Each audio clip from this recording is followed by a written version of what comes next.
Good morning. Good morning. Welcome to another Nudelberg Daily Huddle. It's Wednesday. It's Wisdom Wednesday. It's that midweek push. What's going on, gentlemen? Doing what some people have to do, and that is servicing the vehicle. So you are coming to us live from the BMW dealership right now, which is awesome. I'm sure everybody at the dealership is excited to enjoy the Nudelberg Daily Huddle with you. Well, they are going. They are going to, whether they want to, right? Whether they signed up for it or not. I'll start yelling and the guy's working, But it is also super weather Wednesday. If anybody hasn't been outside yet in South Florida, it is below 70. So everybody has their Uggs out. This morning, I got up to go to the gym, and I got, get in the car at like 5 and turn the car on, and it said 52 degrees. I was like, damn, it's like cold. Like, we're supposed to get worse this weekend too. For us, it's so funny. So it'll be 32 degrees in Buffalo when the Dolphins play. So not far off of where we'll be. So Ryan Coleman says, "Good morning, Mark. The sprints are done." So he's doing a challenge to start the 75. year. Yes, it's like 75 hard. It's not 75 hard, but he's doing sprints. He's in Missouri, so it's like 24 degrees, and he's doing sprints at 6 o'clock in the morning. 34 in Kansas City right now. So like, ouch. Out on that one. Give me a round of applause. There are certain mornings that there's nothing like laying in bed. That would be that morning when it's nice and warm. Good morning, Sherry Cedar. Good morning, James Thrush. Excited about Jake's segment, him being here for another Wednesday and making this a staple for what's going on. Any updates or shout outs from yesterday, Dad? Yeah, so had my virtual coffee with Dave Stavali. And if you, Shay will show us, I think. There you go. He's an original huddler. He watches from afar now because he takes his kids to school, but was great to catch up with him, talked everything, new business, new year, all this stuff. And he will be in the Huddle hot seat next Friday. Yeah. Oh, I love it. So we're booked out for 2 weeks now. So we're almost to the end of January for Huddlers in the hot seat, which is a great reminder for everybody. If you are interested in being in the Huddle hot seat, do not hesitate to reach out so that we can get you scheduled as a guest, because that's what we want to do. We want to highlight the Huddle community. There's only one requirement. What is that requirement? What is the requirement? You have to be a huddler? You have to be a huddler. If you're listening, you're a huddler. So we may not see them. You do not have to be active, but you have to have participated. So happy National Milk Day for those who celebrate. Would that be for the people who don't celebrate, or like almond milk people, or like they're lactose intolerant? Like anybody who's lactose intolerant is not celebrating National Milk Day. You still call it milk, though. Right. Still, it's still almond milk, right? Or so in the housekeeping department, a week from today, I believe it is, or a week from yesterday, maybe, we are being featured as the authors on Scott McGregor's podcast. Shay, show us what that looks like. So part of the Outlier Project, which is his community that he has. Excited, looking forward to that. Yeah, so that should be fun. I have gotten a ton of response already from people who are saying they're interested in our firepower. I love it. Can't wait for that. So if you guys in this community do not know Scott McGregor, you should reach out to Scott. Look to see about how you can get involved with that call, because we will be there next Tuesday. I think that is right. It's next Tuesday. Yes, sir. In the afternoon. We have a fun show today.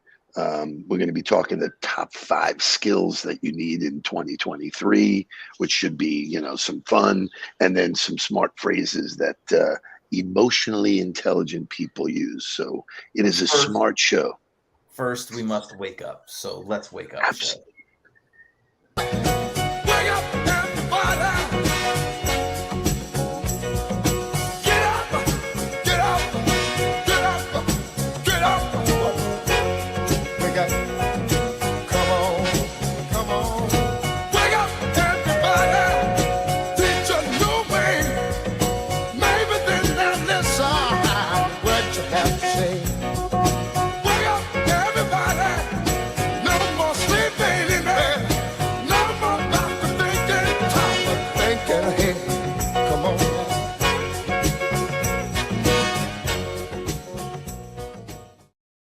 And wouldn't you know, there was Scott McGregor.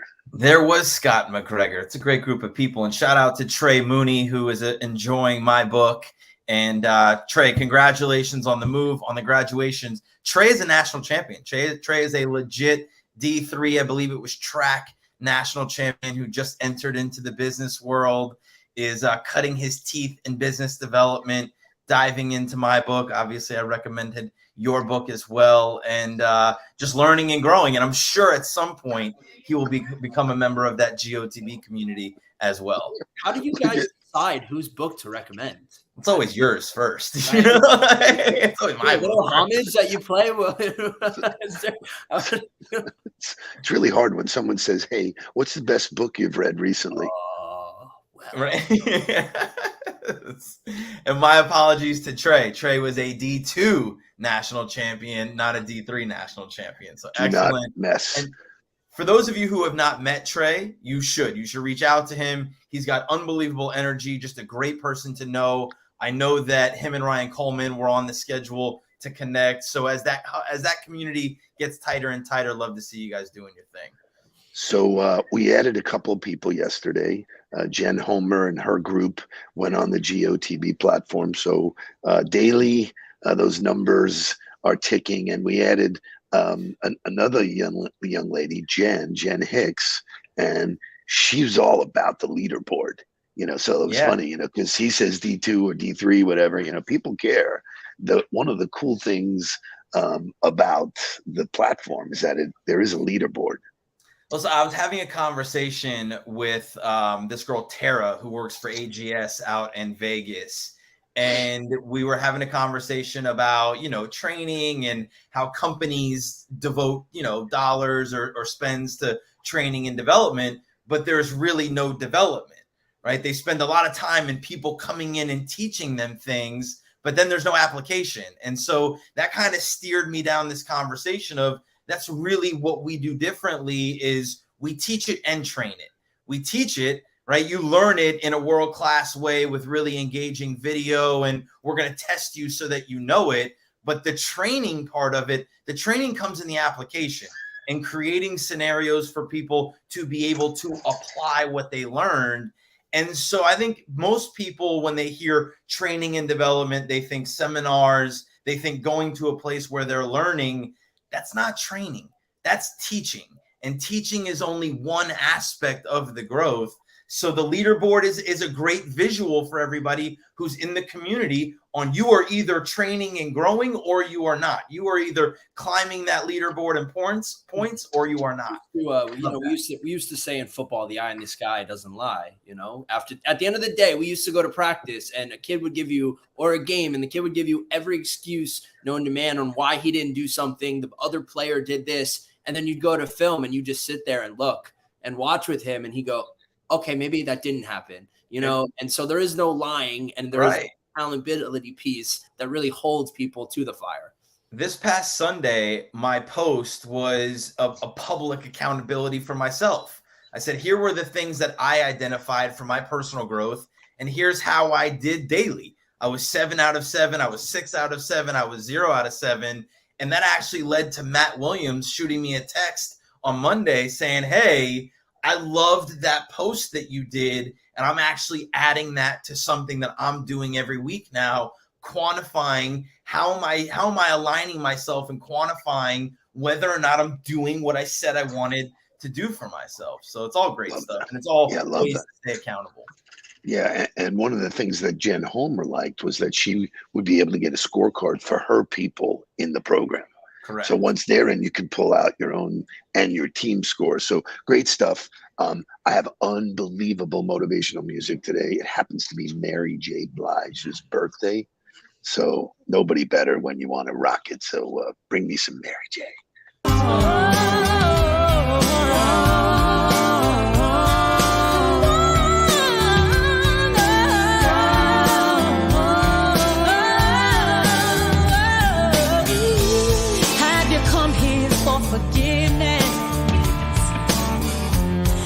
You come to raise the dead. Have you come here to play Jesus to the lepers in your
That's an unbelievable collaboration. You get Mary J and Bono together, like, hello, let's go. I welcome everybody to go to YouTube and grab So that. Rolling Stones, on a side note, and then we have great content to get into, but Rolling Stones released like their top list of singers, and I only went through the top 10, but I would love to know. Yeah, terrible. Where it was a terrible list, awful. Yeah. Where Mary J ends up on that list, because I think she is one of one and very talented. I think they only put out those lists as like clickbate. Every time I see the list they put out, I'm like, The worst. there's no way they're serious with this list. So they right? had Like, Celine Dion. Celine Dion was not on the list. Yeah, she didn't Right. make the top singers. Right. Incredible. So I want your input here, guys. Read an article, talked about the 5 skills that you need for 2023. Jake, you want to jump in here and bring them up and talk about them? Yeah, we'll go one by one, but I think first is curiosity, and Sorry, Jake Atari says, "Quiet Steve is weird. Let the BMW peeps hear your Huddle voice, man." Yeah, like the guy who's aware of his surroundings. Right. Once you're in the hot seat, you're officially one of us. So like the rules are One of us. Getting a lot of eyeballs here, boys. Bring them on the show. Let's go. Let's get some BMWs. Get them here.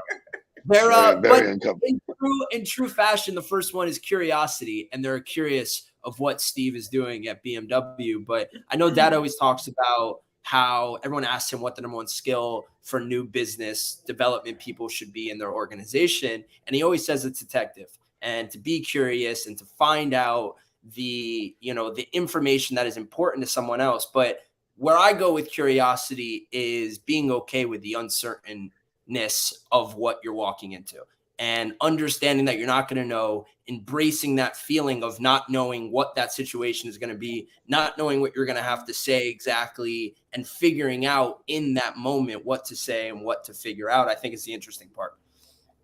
Yeah, I agree 1,000%. And I think if you embody curiosity, yeah, it's going to make you really good at developing relationships because it's going to make you interested in other people. It's going to allow you to have great conversations because you're going to be thinking about asking questions to that person as opposed to what you're going to be saying. The other side of that, I think, is as a leader, if you embody being curious, then you absolutely are going to invoke the, responses from people within the room. You're going to get people involved in decision making, and you're also going to be interested in continuously learning. Like, we talk about being lifelong learners as something that is, something you need to embody for success. But the thing that lies underneath that is being curious about how shit happens, why shit happens, and constantly be asking the question of why and doing the work of finding the answers. Yeah, so it's funny because the second one is learning agility, because curiosity leads to knowledge. Sure. I'm going down this road. I got to figure out, what's going on there. And so I'm glad you brought that up, Jake, because the whole detective mentality is sort of how I lived my whole life. And people can sense that. It's not, disingenuous. It's like, hey, man, I just want to hear what's happening in your world. Tell me what your biggest obstacle was. Tell me what you're excited about. I want to know. Because maybe that lights my fire. Maybe that sends me down a path. Maybe that reminds me of something. So it's so funny, especially dealing with a lot of younger generation people. We grew up with our lives more open than anybody else has in the history of the world. And we've been open. Our lives are on social media. Yet when I talk to people in person, they are some of the most closed off human beings I've ever met. And when I really apply the asking questions philosophy and being genuinely interested, they're almost turned off by it. They're like, why are you doing it? And I'm like, I'm just genuinely curious about what you do with your life and your friends and why you're connected. And they almost look at it as like a weird thing now. And I think that's why a lot of people, not everybody, and I'm not going to generalize, but a lot of people my age kind of struggle in sales and don't know exactly what to do. I have a real-time scenario, and I've been approached by plenty of people in our community to have a conversation with their kids, right? They may be high school athletes, or they may be people that are going through some kind of challenge where my experience in my life, they feel like I'm a good fit to have a conversation with them. And I always tell them every single time, my only prerequisite is that you ensure that they want to have that conversation. Because I can't tell you how many times a parent has put me with their child and I start to try to have a conversation with them and start asking them questions and can tell that they have absolutely no interest in opening up to me and sharing with me or getting any kind of perspective with me. So I do think that that's part of that generation where you have access to a ton of information. You spend all of your time operating in a world through text and through Snapchat and through social media, to where that conversation is different and it makes them uncomfortable. And I do think that there's some teaching and some growth that goes, into that.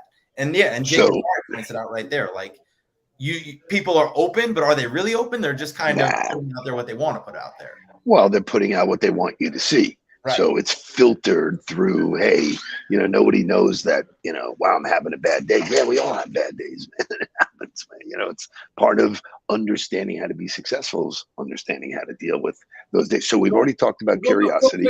Real quick, not to interrupt, but going back to learning agility, I think it's important to exhibit these traits and skills to every aspect of your life. We talk about it in a business sense, but you're fulfilled way beyond business, or a lot of us are, and have different avenues. Be curious in your workout program. Try new workouts, like try new places. If you're a traveler, be curious in that department. So it's not just in this business. It's not just in the relationship building. It's applying these to all the things that fulfill you, and then, exhibit great fundamentals.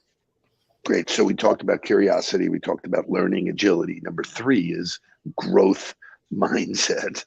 I mean, could it be any better? I mean, just, the idea, and this takes me back to Carol Dweck, the book Mindset. If you've never read it, you should. The book was written 30 years ago. She said there's only 2 kinds of mindset. There's either growth or there's fixed. And the people who are fixed are the ones that are saying, I'm never going to do social media or video, or it's just not the way we do things. It's a cardinal sin of the self-limiting belief, right? Like it's how you choose to view yourself that then becomes a self-fulfilling prophecy, which I don't care how much confidence you have or how much success you've had in your life. For me personally, anytime I start something new, I immediately have a self-limiting belief. I immediately go, I can't fucking do this. There's no way. I'm never going to get there. I'm not going to be able to do that. I hear that dialogue in my head, and it's my responsibility to hear it, recognize it, and go, I know that voice is talking out of fear. I'm not going to allow myself to feed that voice. I'm going to find a way to change the narrative, and I'm just going to focus on doing the behavior. I posted about it this morning. I shared my video of the views chart that I have on my profile. It was a major dip for like 4 weeks. I had profile views come down.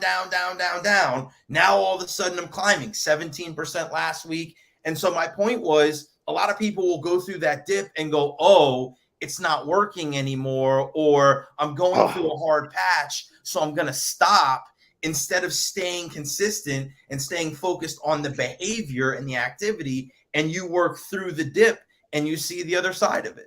You and I could do a whole show. 3 of us could do a whole show on that, because the numbers in social media are meaningless. If the right person sees what you want to put out there, it's not about the numbers. It is a form of marketing yourself. It is not the only thing you should be doing. So we talk curiosity, learning ability, growth mindset. This one's fantastic. I don't see it in many lists. Critical analysis. You did it on Sunday. Well, defining critical analysis is really being able to look at a problem from multiple perspectives. And I think, it's especially if you're the alpha or you're somebody who, has strong opinions, hard to do that. It's hard to hear other people's opinions. It's hard to hear other people's perspectives and not just hear them, but absorb them, internalize them, and try to understand them in order to really see an issue from every aspect. I think, Jake, for you, it's probably the hardest, because there's not a lot of role models for you at your age. I'm serious. Yeah, it's true. Being serious. What do you mean by that? There's not a lot of role models. you're uniquely off on a path where you're doing stuff that is an outlier. You're asking questions. You're doing all of this other stuff. That's what I was going to get to. I'm a what are you getting defensive? What are you, I didn't still kick your ass. I had a thought, and then you said that, and then I was like, I don't know. Like it totally threw me off there. Good job, but you asked the question. Oh, you were, sorry, Jake. No, it totally threw me off. I was like, is he making a joke that you two aren't my role models? And then Mark started laughing and then stopped laughing. I'm real fucking confused. And but no, I think, but in that, I always try. What the hell's going on out here? Shay. Well done, Shay. I like to be the guy who asks the question in the room and not bring it up, especially coming from being the younger guy in the room. You don't want to try to overstep your boundary, even with you guys who are, my family.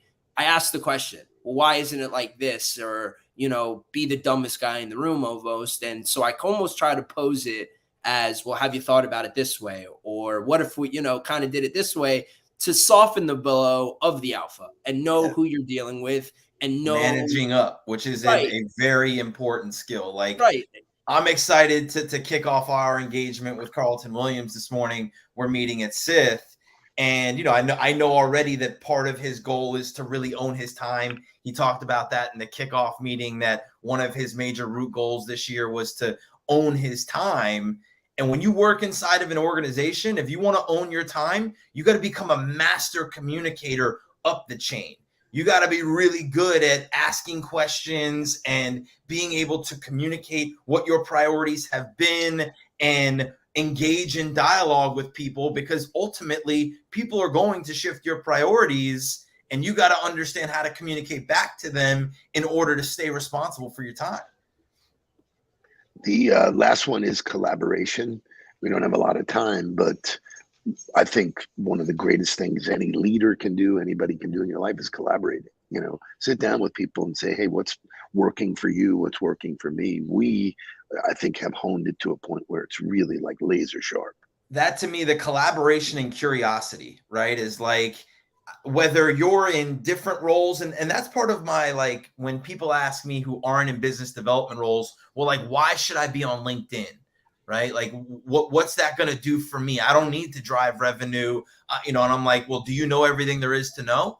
Like, have you learned everything are you done growing within your role? Because to me, LinkedIn is that place to connect with people in other organizations that do something similar with you, that are either in a same role or a role that you aspire to be in, to be able to learn what they do and how they do it, not just to blindly adopt it, but to say, hey, does that work for me? I mean, I spent year after year after year inside of the football world, meeting with as many special teams coordinators as I could to figure out what they did and why they did it, and learn as much of it as I could, so that I could come back and say, does any of that fit us? Does any of that fit what we do? Would any of that help us be better? And that's how I developed my philosophy, and my overall strategy was not from just like being the smartest person in the room. Really, inversely, it was about being the most curious person in the room and figuring out what worked. I think we did a great job today. They're going to kick me out of here. even in my low voice. Sir, need you to get the fuck out of here. Excellent job.